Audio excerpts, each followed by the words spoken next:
The Spanish came to Ecuador for gold. In the heat and tropical decay of the coastal city of Guayaquil, I'm about to follow in the footsteps not only of the conquistadors, but also of Kid Dalton, Cat Jameson, Roaring Dick, and Hurricane Harry. Amazing engine drivers and daredevil brakemen, Americans like me, who first ran this railway from Guayaquil to the capital city of Quito on the line they called the Good and Quick.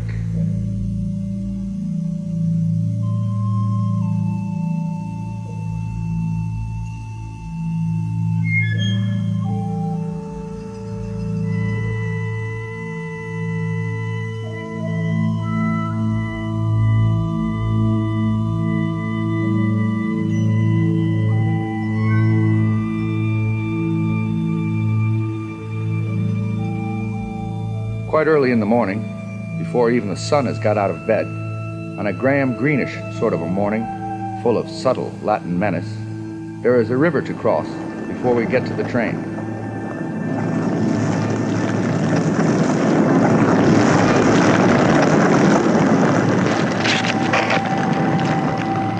The Spaniards sailed up here, hunting for Inca treasure.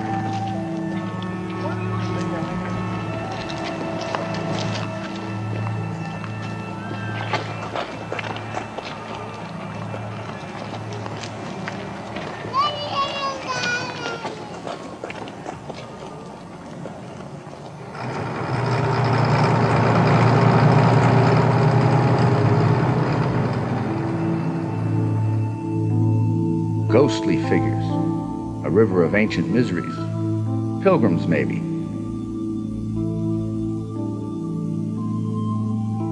This is a Catholic country, and I am a Catholic too, off on a pilgrimage of sorts to Quito, a holy city with 86 churches. An early morning thought.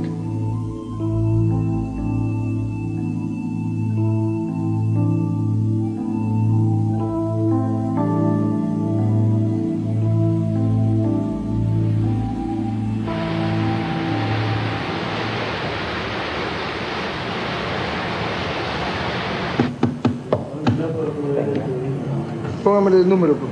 Es que no hay número, todo está cupo lleno. ¿Cuál es el que está vacío? Ese tú no- The Good and the Quick is neither good nor quick. It'll take me 2 days to cover just 280 miles on its 42-inch narrow-gauge track. Price of the ticket, just over £1. Yet it's all very ordinary, just like home in New England, just like home in England. A la orden. Un boleto. ¿Para dónde?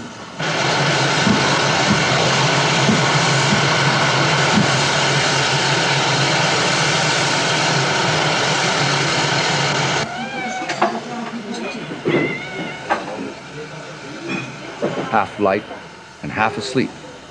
Nothing very exotic. Cups of coffee and that early morning feeling, just like shoving your way down the Holborn Underground or catching the 8:20 something to somewhere. Or is it? A face older than Ecuador.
Commuters waking up to face the day's news.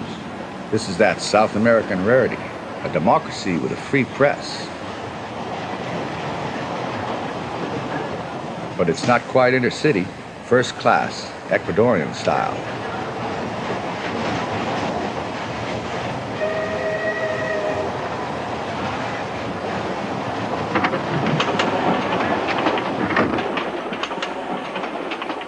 And this is third class. Nothing but a boxcar with benches. Ecuador is a poor country. Catholic or not, I am the foreigner here. And they have a certain way of looking at a gringo.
This little oil-fired mogul, 260, wobbling through the flatlands in a mad Ecuadorian rumba, is another gringo.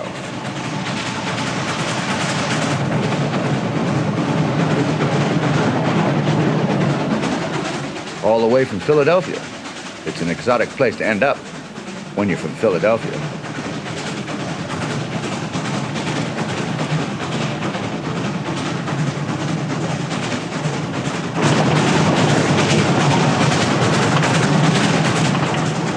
Down on the plantations, the air is all full of flower smells. Belladonna, sleepy as its name, the scent of wild ginger, and gardenia, just like the corner florists in Bloomsbury, as if the train were plowing through a flower shop.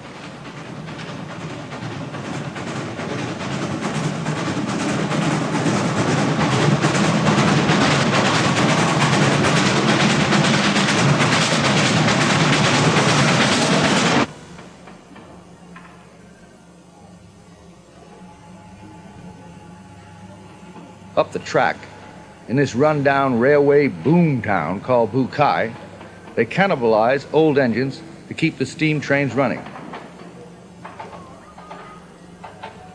Someday, there will be none left to cannibalize. Then, no more steam.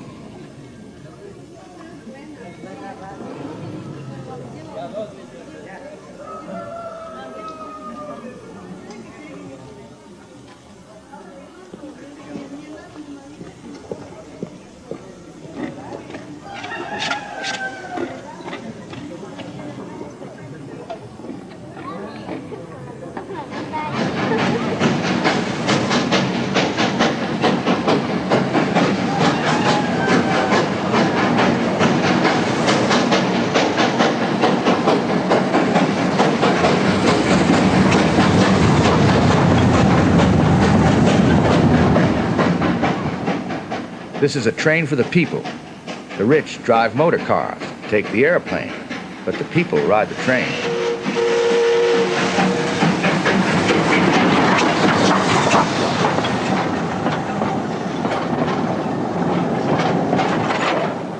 And it's a moving market. The old Spaniards came and made them docile Christians. The Americans came and made them docile suppliers and consumers.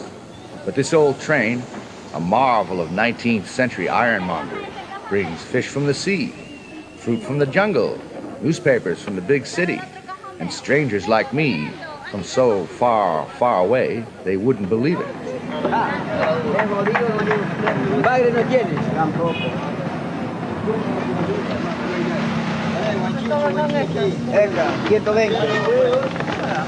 Aquí es 30 minutos. Ya vimos, tenemos que comer más caro, el pescado, manito. The cheery little red engine isn't strong enough to get us into the mountains. The big black Baldwin Consolidation 280 is what you need for the high Andes. It's this which we hope will get us up over the mountain they call the Devil's Nose.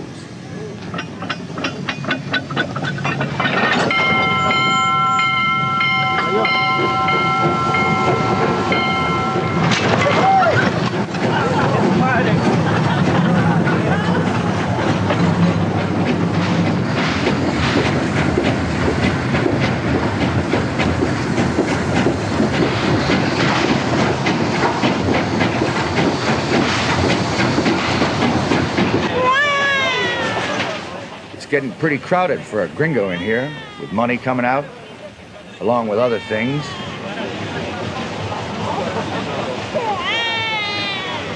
Ladies making withdrawals from the family bank.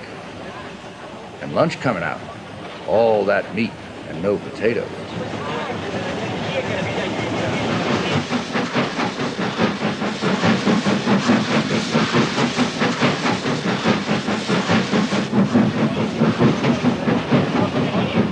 The reason it's crowded is that we're on the way up. We're all squeezing into 3 coaches, all 3 classes together, cheek by jowl, with the 8 driving wheels of the Consolidation, climbing, always climbing now.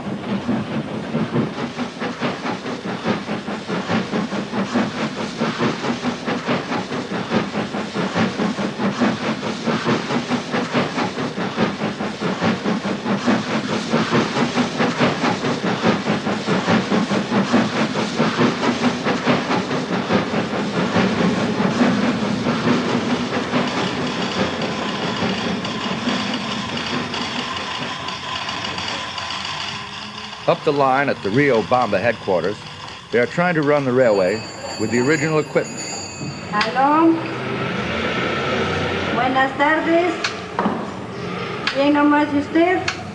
They've had the gear since the line opened in 1908.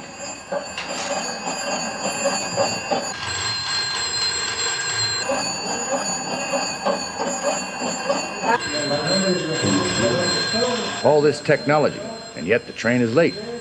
The train is always late, but the boss has to pretend it comes as a surprise. ¡Aló, aló! ¡Hola! ¡Aló, Bukai! Porque de Durán me están exigiendo de que todos los vacíos mande enseguida. Tenga la bondad de estarme viendo cuántos han ido.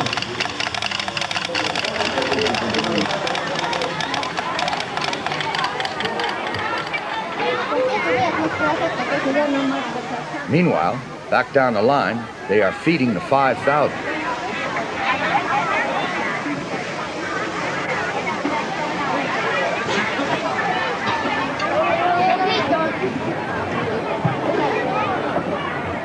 Overlooking it all, El Presidente, General Alfaro, the man who gave them the railway.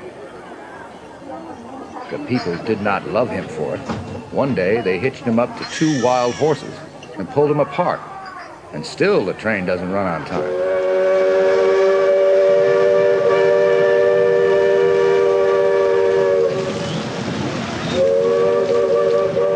Coming out of the jungle, the American engineers and laborers breathed easy in this clear air. They had died of snake bite and malaria, but only now did they face their foremost obstacle, the Devil's Nose, a giant, bald granite mountain blocking their way. That's where we're heading now.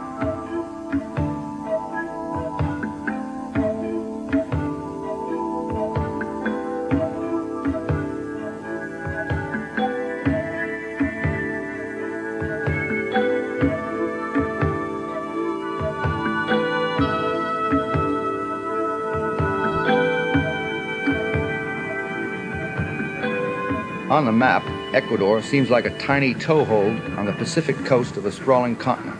But here, how vast it seems, lost and far away. Burrowing our way to the Devil's Nose.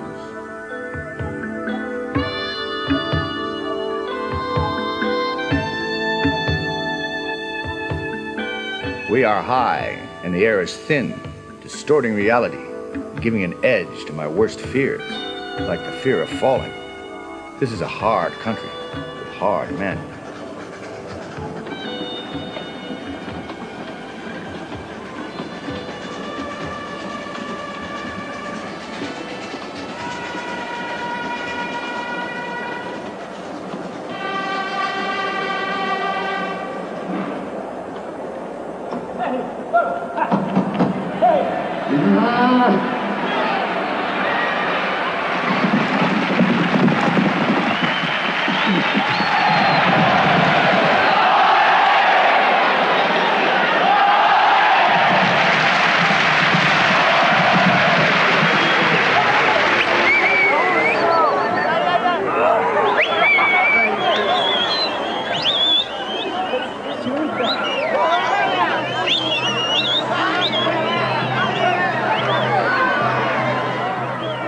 They don't actually kill the bulls here.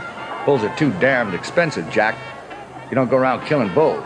If anyone's gonna get killed, Jack, it's gonna be you. Here they just sort of take the mickey out of him. Finally, the bull gets bored and strolls on home. Very sophisticated fun, and all set to the craziest sort of drunken music you ever heard.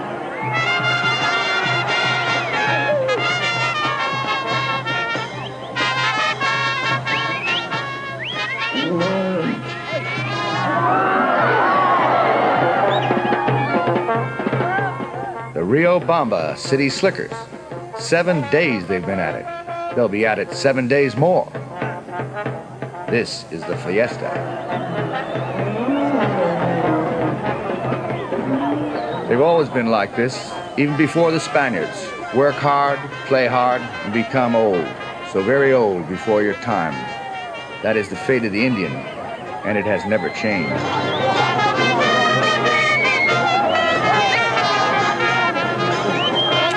Jug of mountain juice, and mucho, macho, agro.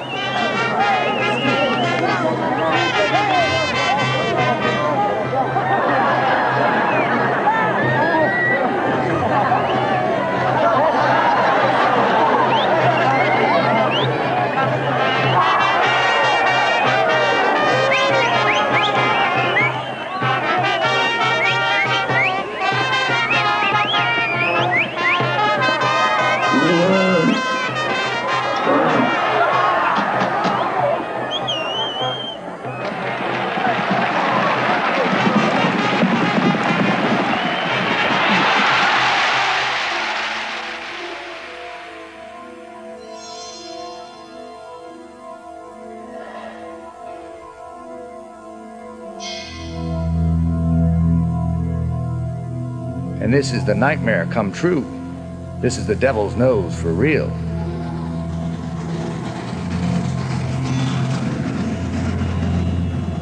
It took 37 years to build the railway.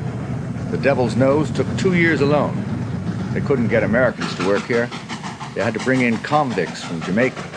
They died in dynamite explosions and landslides, but finally they cracked it. They cut a zigzag, a giant Z, an inspired series of switchbacks.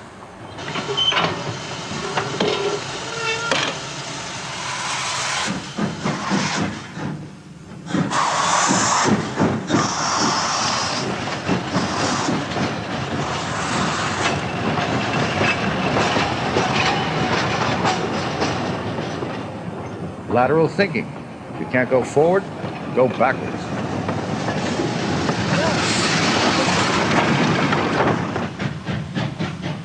"1,000 feet up, and no nightmare. More like a dream of flying. A heavenly chug over the roof of the world."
But the Spaniards came the hard way, hacking their way through the jungle, clawing their way up the mountains.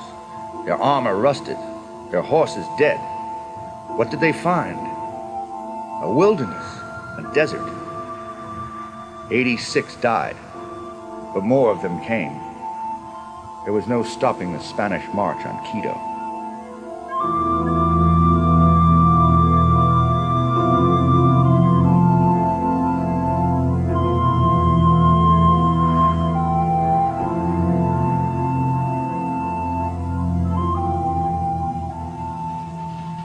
The Spaniards would come, the railway would come. The Spaniards wanted gold.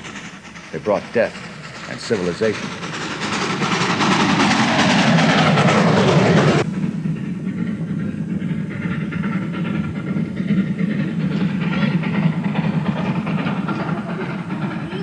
But sometimes you get the idea that nobody really takes much notice of it all. Let the Spaniards come. Let the foreigners and the railway and all the modern world come. We'll pretend not to see them. After all, we are the Indians. We count in eons of time, millions of years. What are half a dozen mere centuries to us? Nobody ever came to Latin America to be on time. Our train and the modern world are late. 7 hours and several centuries. And into the night we go.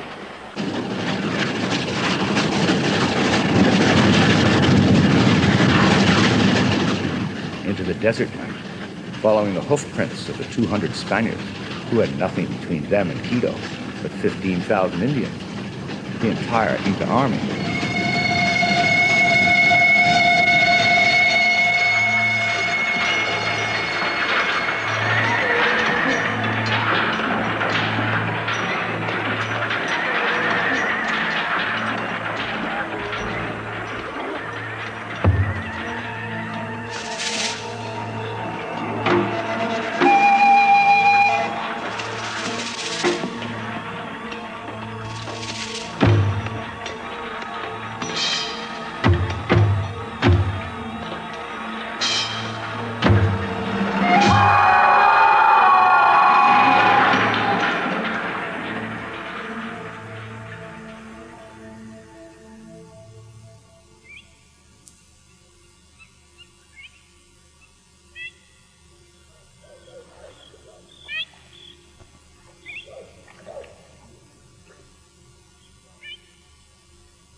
The Incas were slaughtered.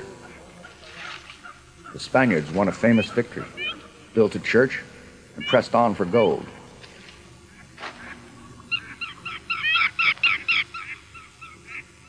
They had brought death and a new religion, which was itself half in love with death.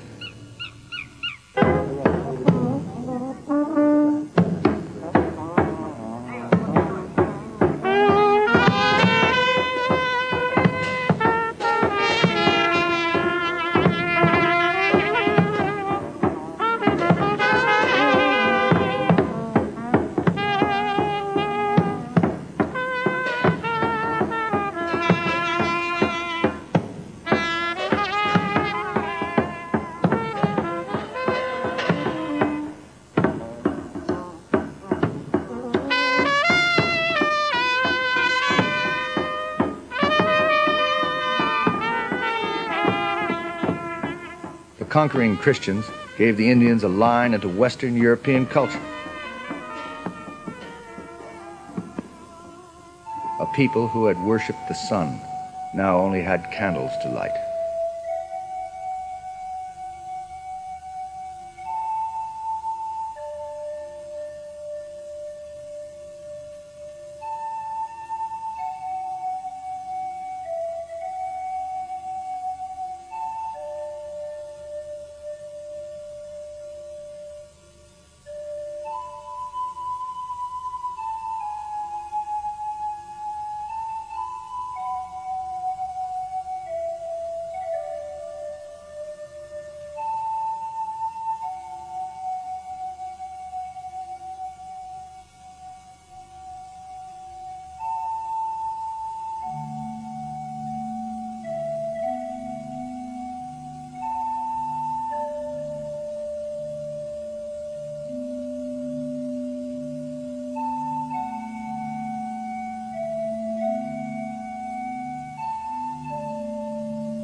I am going to the high mountains, says an Indian lament.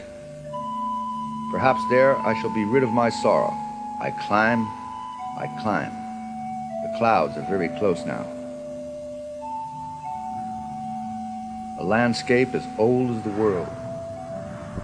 Cotopaxi, Cayambe, Sangay, Antisana, Ilaniza, a litany of volcanoes, Corazon, and the venerable Chimborazo.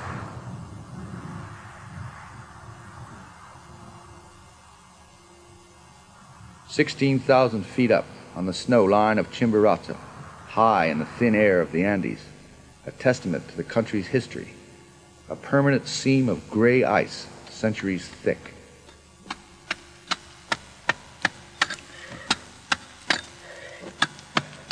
Senor Baltazar Urcar, 40 years old, father of 3, is engaged in the family business.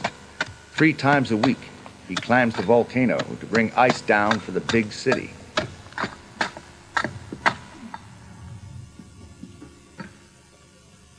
What a job it is just to breathe at this altitude.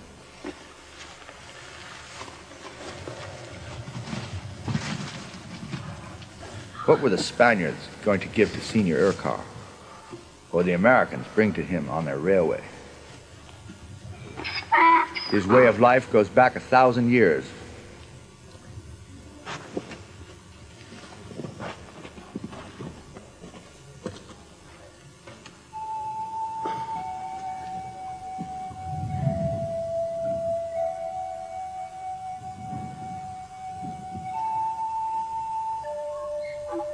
His country is the high Andes, as untouchable and enduring as its people.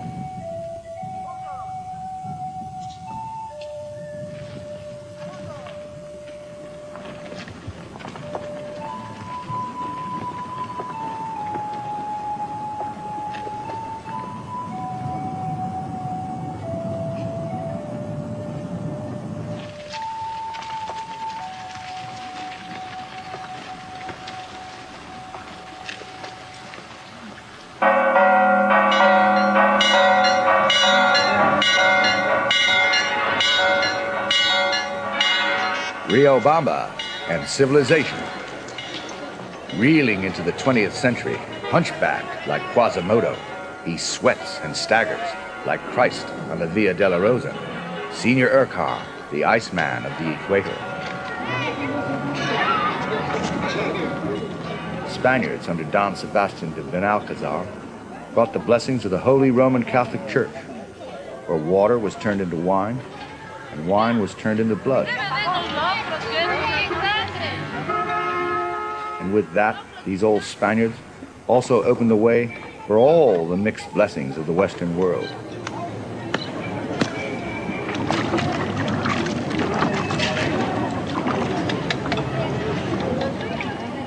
Fizzy drinks, Pepsi, Coke, Fanta.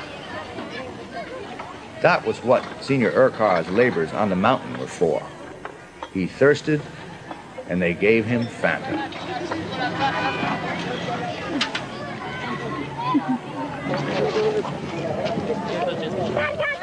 Do you have a burden? Do you have a heavy bundle? Put it on the back of some Indian. And the Indian lays his burden on us. Guilt. Riobamba and civilization. And the man who brought it, Benalcazar. He had only one way to go. Una via. On to Quito, city of gold.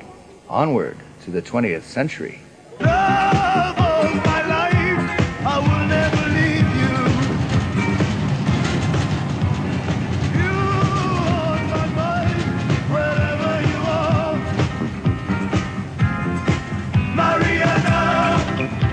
Maria, mi amor. The Auto Ferro. This is what we've replaced steam with. No romance, just whorehouse music and efficiency. A vulgar intrusion of the 20th century. A bus body welded onto a diesel. All I can do is dreaming of you. Maria, mi amor.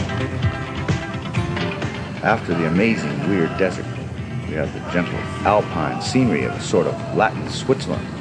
And bullying its way through all this, just as if it had a perfect right to be there, is the bumptious, busy little engine, the Auto Pharaoh, a go-getter, climbing all the time.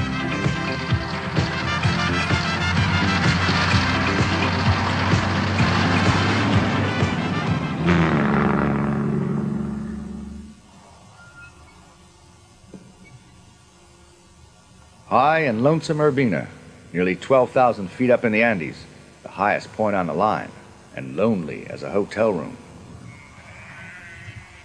It sits on the site of the old royal road of the Incas.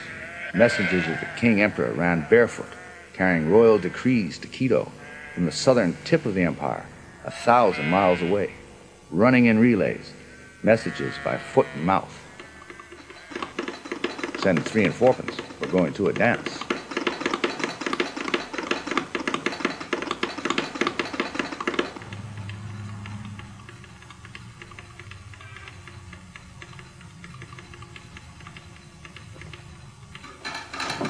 Senor Manuel Bastida, 32, father of 2, has been here 10 years, serving his master, the railway.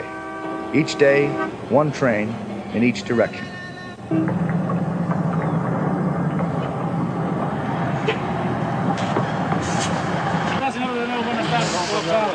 hay novedad? Muy bien, entonces sigan más adelante. ¿Está bien? ¿No hay novedad? No hay nada. Muy bien, muy bien. Sigan más entonces.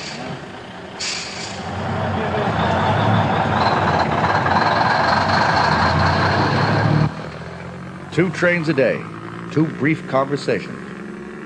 It's driving Senor Bastida nuts. He wants to go down to the bright lights of Riobamba, drink some Fanta, and poke fun at the bull.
The Auto Pharaoh.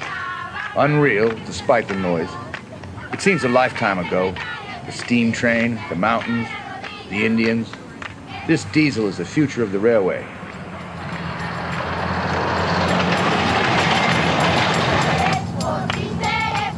And these prosperous, middle-class children, with their pre-packed, Americanized culture, may be the future of Ecuador and everywhere else.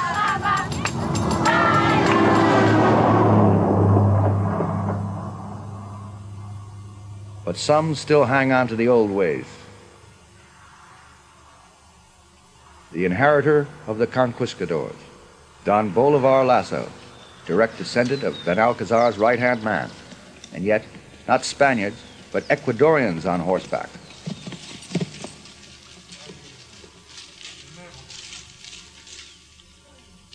"500 years ago, they brought Spain with them to the New World and put a wall around it.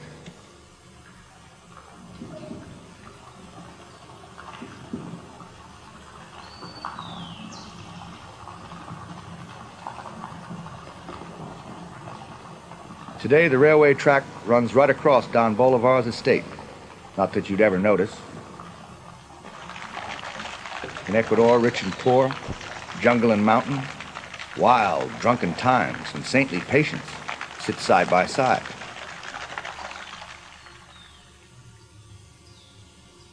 And the old Spaniards knew these conflicts too. Greedy for riches, pious for their religion.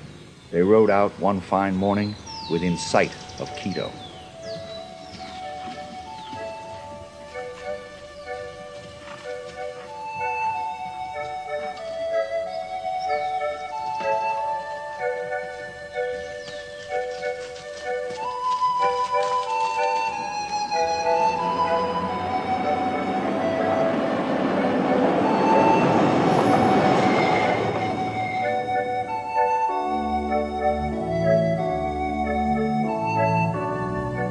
Did those Spaniards have a conscience? Did the crass, hard-eyed 19th century Americans who built the railway to rob the country ever have a doubt? Or is it only us, pathetic modern people, who feel guilt? We travel 6,000 miles, make a 2-day pilgrimage on a train, and go away leaving nothing.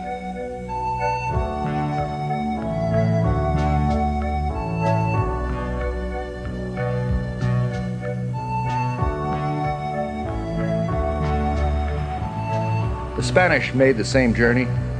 When they got to Quito, they found no treasure. Only ruins, but their base instincts were transformed. Finding no city of gold, they built one